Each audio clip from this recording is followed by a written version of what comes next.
স্বাগত খেলাযোগে আপনাদের সাথে আছি খালিদ জামিল। মাঠে ক্রিকেটারদের কাজ যেন আরো বাড়িয়ে দিচ্ছে বিসিবি আর বর্তমান সরকার। স্পন্সরের ঘাটতির পরেও বিপিএলকে জমকালোভাবে উপস্থাপনের কোনো কার্পণ্যই করছে না আয়োজকরা। Opening concert, trophy tour, theme song, mascot কি নেই এখানে। তবে আসল কাজটা করতে হবে ক্রিকেটারদের। 3 ভেন্যু ঢাকা, চট্টগ্রাম আর সিলেটে এবারের আসরে ব্যাটে বলের লড়াইটা জমাতে হবে। এনসিএল এর পারফরমেন্সে লোকাল রিক্রুটরা কেমন আভাস দিচ্ছেন, বিস্তারিত রিপোর্টে। ফাইন্যান্সিয়ালি একটু ডিফিকাল্ট সিচুয়েশন, এটা আমরা সবাই জানি, যেহেতু আমরা সবাই বাংলাদেশে থাকি। স্পন্সর খুব সহজ হচ্ছে না আর কি আমাদের। এটা আমাদের বোর্ড লেভেল হোক বা বিপিএল এর টিমগুলোর জন্য হোক, এগুলো সব বিবেচনায় এনে আমরা এবার একটু সহজ করার চেষ্টা করেছি সব জিনিস, সব দিক থেকে। Quote unquote BCB boss Faruque Ahmed loud and clearly বলেছেন, দেশের আর্থিক অবস্থা আপ টু দ্য মার্ক নয়।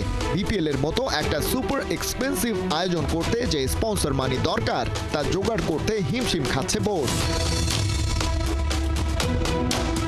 এক রাহাত ফতে আলী খান এবং তার দলের পেমেন্টই ছিল প্রায় 3,40,00,000 টাকা।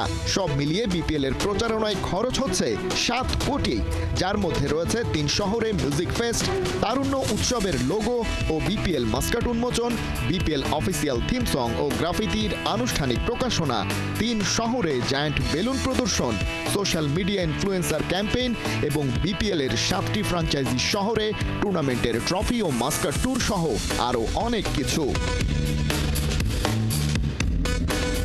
তবে আয়োজকদের আরো দুটো বড় কাজ বাকি, মানসম্মত উইকেট নিশ্চিত করা এবং ব্রডকাস্ট কোয়ালিটিতে আপডেটেড হওয়া।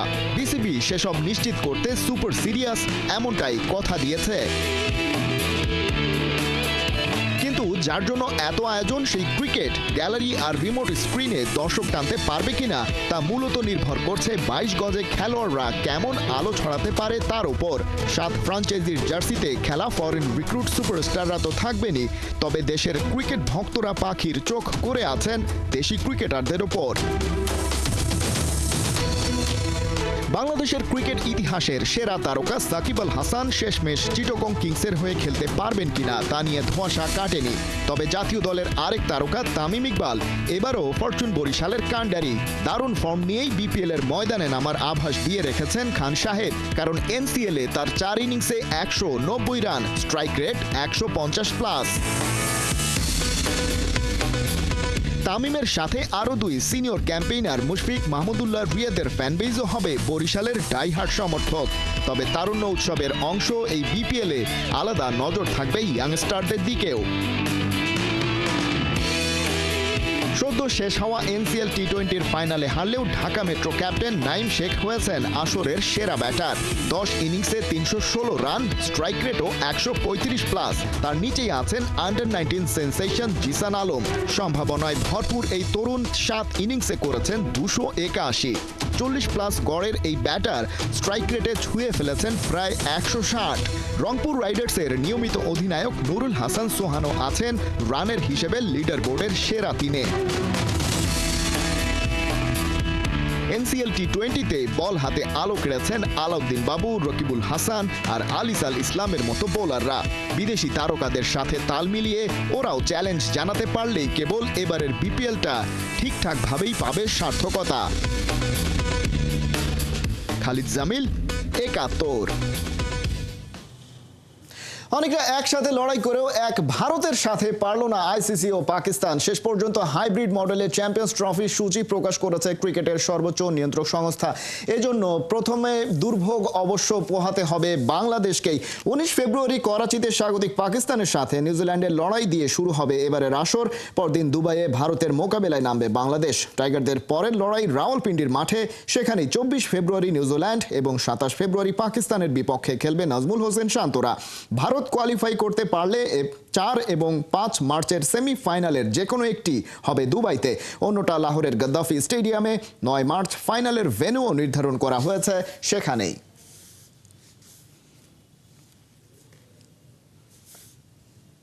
এনসিএল টি20-র প্রথম আসরে চ্যাম্পিয়ন রংপুর বিভাগ মঙ্গলবার সিলেটে ঢাকা মহানগরের বিপক্ষে ফাইনালে 5 উইকেটে জিতেছে তারা। টস হেরে প্রথমে ব্যাট করতে নেমে 62 রানে অল আউট হয়ে যায় ঢাকা মেট্রো।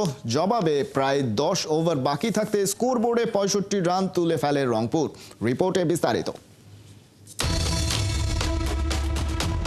এনসিএল টি-20 ফাইনাল জমজমাট হবে। প্রত্যাশার সেই আগুনে কিভাবে জল ঢালতে হয় সেটাই যেন হাতে কলমে শেখাতে চাইলো ঢাকা মেট্রো। তা না হলে কি আর ওরা রংপুরের বিপক্ষে মোটে 16 রানে 5 উইকেট হারায় আর মাত্র 62তেই অল আউট হয়ে যায়। এমনকি টুর্নামেন্টের লিডার বোর্ডের টপ রান গেটার নাইম শেখও ফিরে গেলেন 0 রানে। আর লেজের ব্যাটার আবু হায়দার রনি রান আউটে কাটা পড়ার আগে করলেন সেকেন্ড হাইয়েস্ট 13 রান। এ কেমন কথা?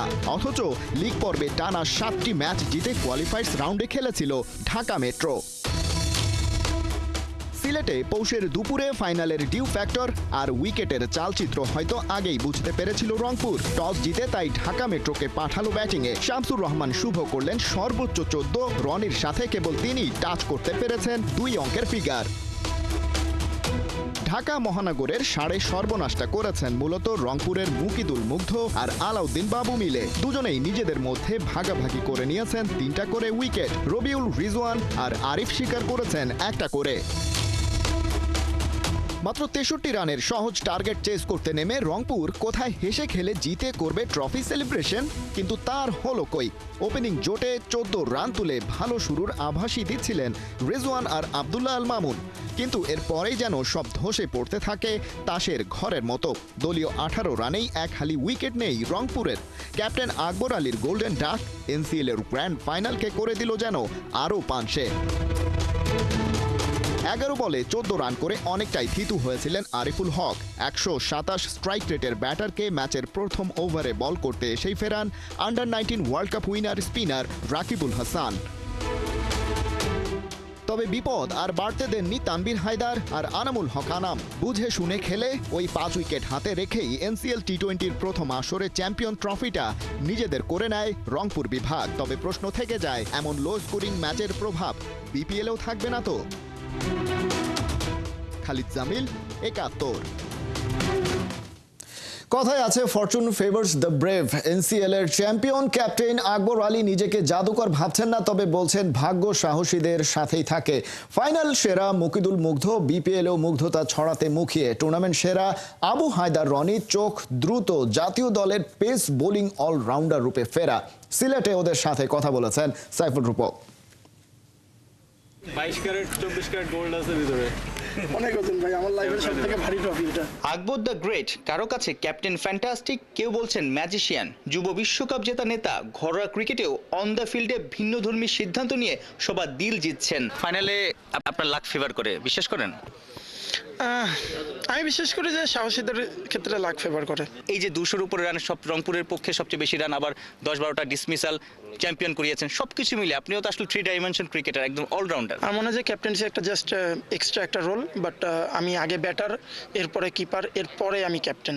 3 ডিপার্টমেন্টে 100-তে কত দিবেন আপনাকে? আমার ব্যাটিংয়ে যদি লাস্ট 2টা ম্যাচে আমি রান আউট হয়ে গেলাম, যদি এই 2টা ম্যাচে আর একটু ভালো 50, আরও 2টা ম্যাচে 50-60 রান করতে পারতাম, তাহলে হয়তো বা 200-র জায়গায় আমার 250 প্লাস হতো। এই জায়গাটা আর একটু ভালো করতে পারলে আমি আরও ভালো মার্ক দিতাম। বাট কত 100-তে কত ব্যাটিং? না, আমার মনে হয় যে রেটিংটা আপনারা নিজেকে নিজে আসলে রেট করাটা একটু অন্যরকম বিষয়, বাট ওভারঅল ভালো ছিল। কিপিংয়ে ভালো ছিল মাশাআল্লাহ। ক্যাপ্টেন্সি তো 100-100 দিতে হবে নাকি? না, আমার মনে হয় ইমপ্রুভমেন্টের অবশ্যই বেশ কিছু জায়গা আছে। রাউন্ড রবিন লিগে 7 ম্যাচে আনবিটেন ছিল নাইম শেখের ঢাকা মেট্রো। ফাইনালে নিজেদের হারিয়ে খুঁজেছে। যদিও গোটা আসরের স্ট্যান্ড আউট পারফর্মার মেট্রোর pace bowling allrounder Abu Haider Rony, মিলেছে টুর্নামেন্ট সেরার খেতাব। ঢাকা প্রিমিয়ার লিগে এক ম্যাচে 7 উইকেটও পেয়েছিলেন মোহরানের পক্ষে, খুব দুর্দান্ত সময় কেটেছে। তারপর কিন্তু বিসিবি সিলেক্টররা আপনার উপর ভরসা রেখেছে, আপনাকে অস্ট্রেলিয়া পাঠিয়েছে। 4টা-5টা টুর্নামেন্ট খেলেছি, এর মধ্যে একটা টুর্নামেন্ট আমার খারাপ গিয়েছে, বাকি 4টা টুর্নামেন্ট ভালো গিয়েছে আলহামদুলিল্লাহ। সো চেষ্টা করব সামনে বিপিএল আছে ওইটাও যেন ভালো যায়। পেস বোলাররা দুর্দান্ত করছে, তাসকিন, শরীফুল, মোস্তাফিজ, এখন আবার অনেকে আছে হাসান মাহমুদ, নাহিদ রানা। এগুলো দেখার পর মনে হচ্ছে যে শুধু বোলিং দিয়ে হবে না, ব্যাটিংটাও লাগবে, অলরাউন্ডার হতে হবে। হ্যাঁ অবশ্যই, কারণ আমাদের মাশাআল্লাহ পেস বোলাররা অনেক ভালো করতেছে। আপনি যাদের কথা বলেছেন সবাই মাশাআল্লাহ খুব ভালো করতেছে। সো আমার কাছে মনে হয় যে ন্যাশনাল টিমে কামব্যাক করতে হলে আমার বোলিংয়ের পাশাপাশি আমার ব্যাটিংটাও খুব ইম্পর্টেন্ট। সো ব্যাটিং নিয়েও কাজ করছি, যদি 2টাতেই ক্লিক করতে পারি তাহলে হয়তো অপরচুনিটিস আসবে। ফাইনাল শেষে ঢাকা মেট্রোর এক ক্রিকেটারের পরিবারের ছবি দায়িত্ব নিয়ে দারুণভাবে তুলে দিচ্ছিলেন মুকিদুল ইসলাম মুগ্ধ, অথচ ফাইনালের শুরুতে ছিলেন বড্ড হিংস্র। ঢাকা মেট্রোর ব্যাটাররা তার গতি, সুইং, বাউন্সে দিশেহারা হয়ে মাঠ ছেড়েছেন। 12 রানে 3 উইকেট, ফাইনাল সেরা মুগ্ধ। ফাইনাল ম্যাচে এটা প্রমাণ করতে পারছি, আমি এই জন্য খুব খুশি। বোলিংটা কেমন, মানে কন্ডিশন সবকিছু মিলে আপনার ইমপ্রুভমেন্ট কি ছিল? কোনটা করতে চেয়েছেন, কোনটা করতে পেরেছেন টুর্নামেন্টে? আসলে টুর্নামেন্টে সবাই চেষ্টা করছে যে হচ্ছে বলাররা বিশেষ করে লাইন অ্যান্ড লেন্থ ধরে বল করা, ব্যাটসম্যানের উইক জোন খুঁজে বের করে বল করা। তো সবাই চেষ্টা করছে, অনেকে সাকসেস হচ্ছে, অনেকে হতে পারে নাই। এটা আসলে বলা যায় না আপনি প্রতিদিনই সাকসেস হবেন। তো যেদিন সাকসেস হবেন, যেদিন আপনার দিন থাকবে আপনি ওটা নিতে পারবেন। তো আমি ওইটা নেওয়ার চেষ্টা করছি। আজকে আমার দিন ছিল, আমি নিয়ে নিয়েছি। মুগ্ধ বোলিংও সবাইকে মুগ্ধ করে চলেছেন। সাইফুল রূপক, ৭১, সিলেট। এনসিএল টি-20 আসরটাকে 190 মার্কস দিলেন মিনহাজুল আবেদিন নান্নু। বিসিবি টুর্নামেন্ট কমিটির ইনচার্জ নান্নু জানিয়েছেন আগামী আসরে খেলা হবে 3 থেকে 4 ভেন্যুতে। দেশের নয়া এই টি-20 আসরে জাতীয় দলের ক্রিকেটারদের রাখার ব্যবস্থাও করবে বিসিবি। সিলেট থেকে সাইফুল রূপকের আরেকটা রিপোর্ট। 2010-এ আন্ডার-19 ওয়ার্ল্ড কাপ খেলেছিলেন মিনহাজুল আবেদিন নান্নু, সে সময় আপনাদের হেড কোচ ছিলেন। কিছু বলেছেন আপনার পারফরমেন্স দেখে আজকে? উনি আমার প্রথম আন্ডার-19 প্রথম কোচ ছিলেন এবং তিনি সেই সময়টা যতটাই আমাকে পছন্দ করতেন এখনও ততটাই পছন্দ করেন। কিন্তু আমি জানি না উনি যখন সিলেক্টর ছিল তখন ওনার কি হয়েছিল। তখন কি হয়েছে আমি জানি না ওনার কি হয়েছিল। উনি চাইলে তখন হয়তো খেলাইতে পারতো, কারণ আমি যে সময়টা খুব ভালো পারফর্ম করছিলাম। কোন টিমে, টি-20 না ওয়ানডে? ওয়ানডে তো অবশ্যই। সাবেক প্রধান নির্বাচকের উপর ভীষণ ক্ষোভ। জাতীয় ক্রিকেট লিগের টি-20 আসরে সবচেয়ে বেশি 19 উইকেট তোলা আলাউদ্দিন বাবুর। আবার মিনহাজুল আবেদিন নান্নু ধন্যবাদও পেতে পারেন। নির্বাচকের পদে নেই, বিসিবির হেড অফ প্রোগ্রাম ও টুর্নামেন্ট কমিটির ইনচার্জের দায়িত্ব পেয়েই দারুণভাবে আয়োজন করলেন নয়া টি-20 আসর, যেখানে হারিয়ে যেতে থাকা আলাউদ্দিন বাবুরা নতুন পথ খুঁজে পেয়েছে। টুর্নামেন্টটা আপনি কত মার্ক দিবেন? বাট টুর্নামেন্টে অবশ্যই 100-তে 100 দেওয়া যাবে না, 100-তে 90 দিতে হবে, কারণ ফাইনাল ম্যাচটা ওরকম উইকেটের স্ট্যান্ডার্ডটা, কারণ এটা যথেষ্ট চ্যালেঞ্জিং ছিল, কারণ এখানে এভরিডে 4টা করে ম্যাচ হয়েছে দুটো জায়গায়। তো সেই হিসাবে কিন্তু অনেকটা চ্যালেঞ্জিং ছিল উইকেটটা। তারপরে ওভারঅল আমি বলবো যে উইকেটটা কিন্তু আমরা যতটুকু চ্যালেঞ্জিং নিয়েছিলাম তার চেয়ে কিন্তু অনেক বেটার বিহেভ করেছে। ন্যাশনাল টিমের যে প্লেয়াররা সাদা বলে তারাও খেলতে পারেনি। ইন ফিউচার কি আপনারা এটার জন্য আলাদা একটা স্লট রাখবেন যে ন্যাশনাল টিমের প্লেয়াররা খেললে আরও প্রতিদ্বন্দ্বিতা বাড়বে, ফরেনার নেই, ন্যাশনাল টিমের স্ট্যান্ডার্ডটা আরও বাড়বে? হ্যাঁ অবশ্যই, কারণ এটা মাথায় রাখতে হবে যাতে ওভারঅল সবাই, যাতে আমাদের ন্যাশনাল পুলের প্লেয়াররা সবাই যাতে এটা পার্টিসিপেট করতে পারে। এটার সাথে সাথে আমরা আরেকটা জিনিস মাথায় রেখেছি, এটা 4 ডেজ যে ফার্স্ট ক্লাস খেলাটা হয়, এটাও আমরা যাতে এক নাগারে শেষ না করে যাতে আমাদের ন্যাশনাল প্লেয়াররা 50% ম্যাচ যাতে পায়, এটা চিন্তাভাবনার একটা প্ল্যানটা আমরা বোর্ডে দিচ্ছি এবং আশা করছি আগামীতে এইভাবে আমরা আগাবো। ফাইনালটা একদমই জমেনি। টুর্নামেন্টের শেষের দিকে পিচগুলো ছিল বড্ড টায়ার্ড। আগামী বছরে কি আরো রঙিন হবে এনসিএল টি-20? অ্যাটলিস্ট 3টা ভেন্যুতে এই টুর্নামেন্টটা খেলতে চাই। 3টা ভেন্যুতে হলে আপনার এখানে যদি আমরা অ্যাটলিস্ট 30% ম্যাচ করতাম, আরেকটা ভেন্যুতে 30%, দেন 30% প্লেয়াররাও রেস্ট পেতো, ওদের কনসেন্ট্রেশনটাও একটু স্ট্যান্ডার্ডে নিয়ে যেতে পারতো, কারণ ওটা পারি না ভেন্যুর জন্য, কারণ এটা অল্প সময়ের মধ্যে এই টুর্নামেন্টটা করতে হয়েছে, সামনে বিপিএলও আছে। তো সেই হিসাবে আমরা চিন্তা করে আগামীতে ইনশাল্লাহ আশা করি প্ল্যানটা পুরোপুরি করব। ঢাকায় ফ্লাইট মিস করায় সিলেটে পুরস্কার বিতরণী অনুষ্ঠানে থাকতে পারেননি বিসিবি সভাপতি ফারুক আহমেদ। সাইফুল রূপক, ৭১, সিলেট। এবারে ফুটবল ফেডারেশন কাপে ছুটে চলেছে মোহামেডান এক্সপ্রেস। চট্টগ্রাম আবাহনীকে ঐতিহ্যবাহীরা হারিয়েছে 6-0 গোলের বিশাল ব্যবধানে। আরেক ম্যাচে রহমতগঞ্জের কাছে একই ব্যবধানে হেরেছে ফখরেরপুল ইয়ংম্যানস। কিংস এরেনায় পুরো সময় জুড়ে ছিল ব্ল্যাক অ্যান্ড হোয়াইট শো। 10 মিনিটে মোহামেডানকে এগিয়ে নেন নাইজেরিয়ান ইমানুয়েল সান্ডে। 4 মিনিট পর ব্যবধান দ্বিগুণ করেন মোহামেডান অধিনায়ক সুলেমান দিয়াবাত। দ্বিতীয়ার্ধের 52 মিনিটে লিড আরও বাড়ায় মোহামেডান। রাফির থ্রোইনে হেডে লক্ষ্যভেদ করেন আরিফ। 68 মিনিটে জিসান স্কোর লাইন 4-0 করেন। 77 মিনিটে প্লেসিংয়ে লক্ষ্যভেদ করেন সৌরভ দেওয়ান। বদলি নামা জুয়েল মিয়া দলের হয়ে ষষ্ঠ গোল করলে বড় হার নিয়ে মাঠ ছাড়ে চট্টগ্রাম আবাহনী। রিইউনিয়নের পথে মেসি পেপ গার্দিওলা আবারও জমে উঠবে দুজনের কেমিস্ট্রি। ম্যান সিটিতে পা রাখলেন লিওনেল মেসি, এমন খবর প্রকাশ করেছে ইতালিয়ান একটি গণমাধ্যম। তাদের দাবি 6 মাসের লোনে সিটিতে আসতে চলেছেন বিশ্বকাপ জয়ী। কোহিনুর কণার রিপোর্টে বিস্তারিত। ছবিগুলো দেখতে দেখতে নিজের অজান্তেই আপনি উঠে পড়বেন টাইম ট্রাভেলের ট্রেনে। পৌঁছে যাবেন এমন একটা কামরায় যেখানে থাকবেন শুধু আপনি আর আপনার প্রথম প্রেম। মেসি, বার্সা, খানিকটা পেপ গার্দিওলা। কেমন হতো যদি নস্টালজিয়ার সেই সময়টায় ফিরে যাওয়া যেত? আবারও যদি জমে উঠত মেসি গার্দিওলা কেমিস্ট্রি। সমর্থকদের সেই চাওয়ার ঢাকে কাঠি দিতেই কিনা ফুটবল পাড়ায় হঠাৎই গুঞ্জন, আবারও নাকি জুটি বাঁধতে চলেছেন মেসি আর পেপ গার্দিওলা। ম্যানচেস্টার সিটিতে মেসিকে চাইছেন স্প্যানিশ মাস্টার মাইন্ড। আর এমন খবর প্রকাশ করেছে ইতালিয়ান গণমাধ্যম টুটো স্পোর্টস। তাদের দাবি 6 মাসের জন্য লিওনেল মেসিকে ধারে ইংল্যান্ডে নিয়ে আসতে চান গার্দিওলা। আর প্রস্তাবটি নাকি তড়িৎ গতিতে পৌঁছে গেছে মেসির বর্তমান ক্লাব ইন্টার মায়ামির কাছে। সেখানকার মালিক ডেভিড বেকহাম আবার এই চুক্তির পুরোটাই ছেড়ে দিয়েছেন মেসির হাতে। আর সেই খবর দেদারসে ছড়িয়ে পড়েছে সোশ্যাল মিডিয়ায়। এবারে সিজনে ম্যানচেস্টার সিটির হাল একেবারে বেহাল। প্রিমিয়ার লিগের বর্তমান চ্যাম্পিয়নরা শেষ 12 ম্যাচে হেরেছে 9টিতে। ক্লাব ইতিহাসে ঘটছে এমন সব ঘটনা যা দেখেনি কেউ আগে।